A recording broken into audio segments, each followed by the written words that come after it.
Aaron Ross and Jason Lemkin know a thing or two about what it takes to rapidly grow a business. Ross helped grow Salesforce.com's outbound sales efforts from $0 to $100 million in a few short years. Lemkin built and sold his company EchoSign to Adobe for millions of dollars and now invests in other rapidly growing companies. One thing that they've learned is that there's a formula for hypergrowth, and it's one that you can emulate to take your business from something that feels impossible to inevitable. Join us for the next 10 minutes as we explore the 7 ingredients of hypergrowth. Nail a niche. How do you know if you're ready to grow? There are a lot of clues. If you've grown mostly through referrals or word of mouth, if inbound or outbound lead generation has been disappointing, or if you get quality appointments and too few people to buy, you're probably not ready to grow. On the other hand, you know that you've nailed a niche if you're consistently able to find and sign up unaffiliated customers, meaning people that have never heard about you before they purchased.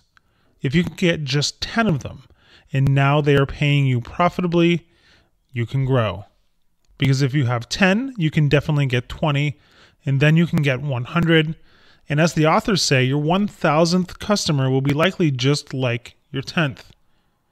A niche means that you're focused on a specific target customer with a specific pain, regardless of how many types of customers you could help or how many of their problems you could solve. Hypergrowth comes from focusing on where you have the best chances of winning customers. For instance, Amazon's long-term vision was to sell everything to everyone, but they started with books. There are 5 aspects of a niche that will determine whether or not it is right for you. First, is there a popular pain point? You want to specialize in a specific pain point, but you don't want it to be so narrow that nobody has it. Second, you want to be able to show tangible results in solving that pain. For instance, grow leads by 217% is a specific intangible result. Third, do you have a believable solution? Anybody can say they can produce results, but will your prospects actually believe you? They have to believe A, that you can deliver the results that you promise, and B, that you can deliver those results for them. Fourth, you have to have identifiable targets. If you can't figure out how to market directly to the people who have the pain you are serving, you won't be successful. And finally, you need to have a unique solution in order to avoid commoditization. Creating a predictable pipeline. The single most important thing you'll do now to grow your business is to create predictable pipeline. Without this, you're going to struggle. There are 3 different types of leads you can go after. First are seeds. Seeds are many-to-many leads created from word-of-mouth networks and relationships. This is usually accomplished through creating happy customers who refer others and who remain as customers for years.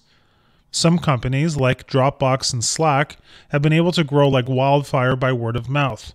But for most companies, seeds will come mostly through systematizing how you keep your customers happy and make sure they get value from your service.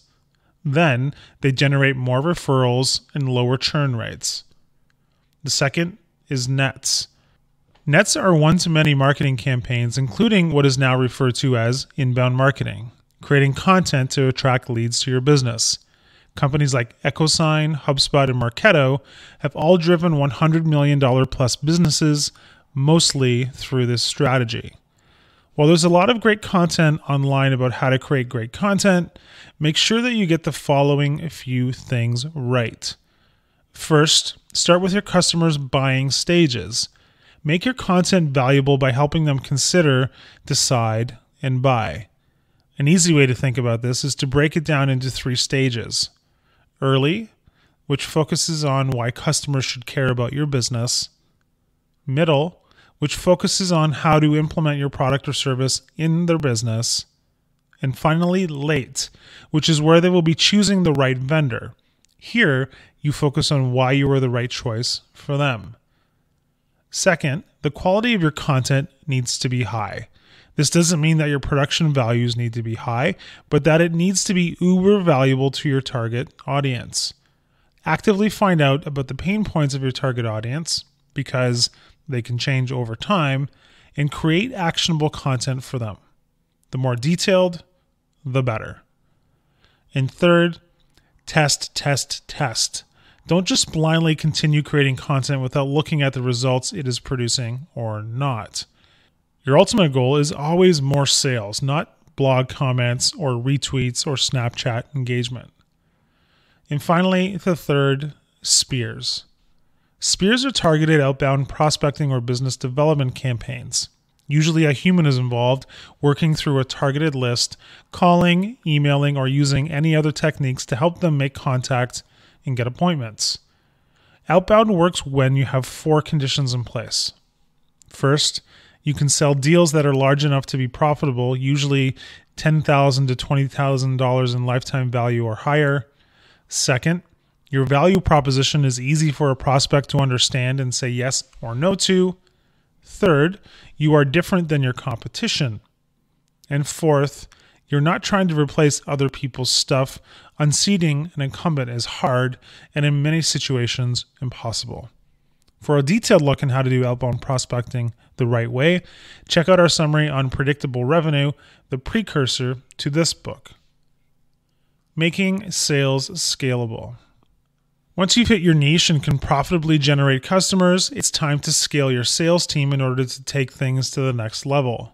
But it's a little more complicated than just hiring a lot more salespeople. One of the most important things you can do is to have your sales team specialize. When you're ready to scale, you should have different people responsible for qualifying inbound leads, generating cold outbound leads, for closing sales, and finally for account management. There are a number of reasons you want to do this, but the main reason is that each role requires different skills to execute effectively.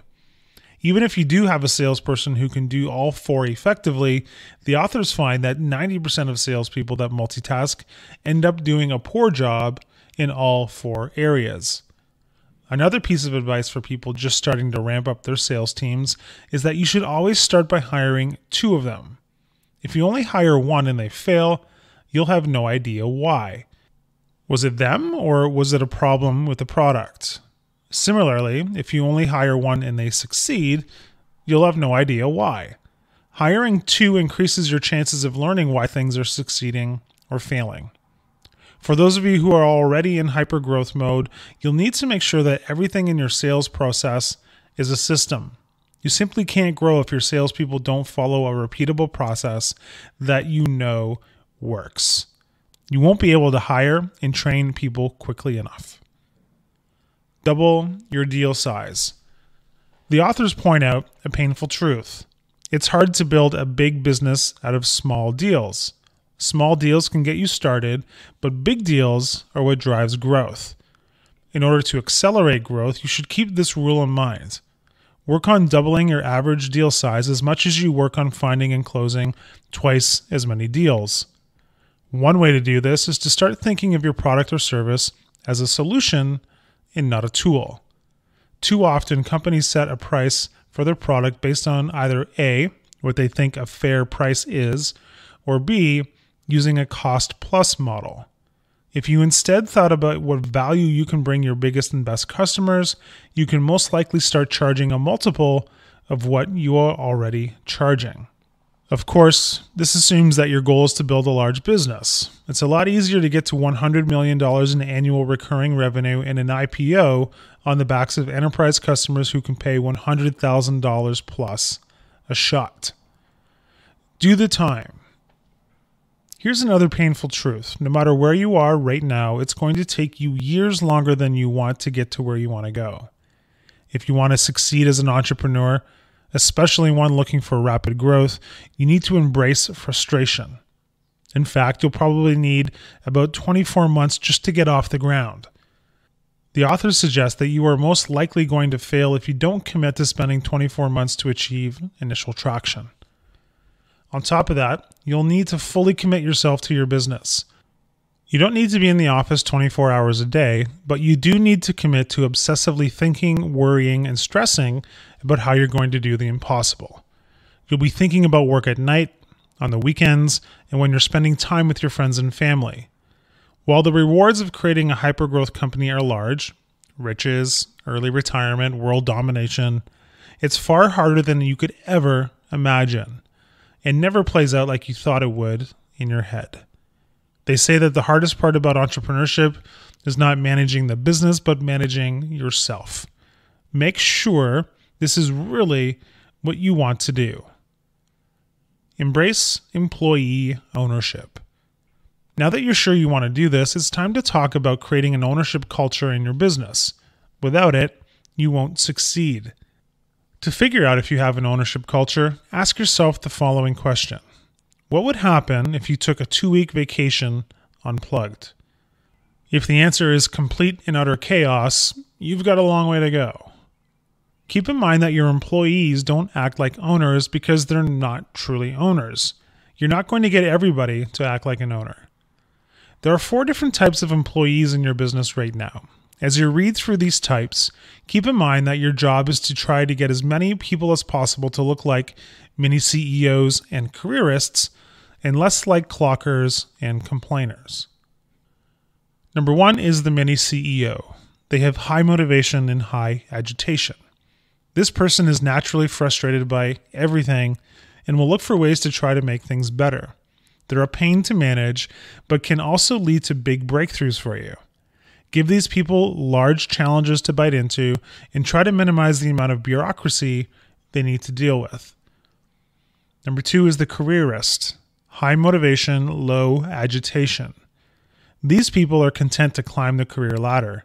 They're motivated, so they mostly self-manage as long as you're engaging with them regularly and challenging them when they need a push. Number 3 is the clocker. They have low motivation and low agitation. These people are only there for the paycheck. These types of people are valuable for keeping things running, but don't expect anything extra out of them. Clearly define job expectations and don't avoid difficult conversations about meeting them. And finally, number 4, we got complainers. Low motivation, high agitation. These people are great at finding problems, but they don't have the ability or the desire to fix them. Do your best to solve the problems they bring up, but realize that not every complaint or issue needs to be solved immediately. So in conclusion, to wrap things up with this summary, realize that you are the master of your own destiny. Start where you are today, even if you're working at another company. There is no right moment to start working on your dreams. There is only today, right now. Building a hypergrowth business starts with the first step. So, get to work. Hi, I'm Rhonda, and this is an exclusive audiobook video recorded for the Audiobook Master channel. Enjoy your audiobook and have fun learning. Don't forget to subscribe and hit the notification button so you'll get updated on our next upload. If you liked the video, give us a thumbs up and say your thoughts about the book we just covered. Do you want to listen to a summary or review of a book that we haven't covered in the past? Say it in the comments below or send us a message. Don't forget to check our other uploads. Enjoy listening!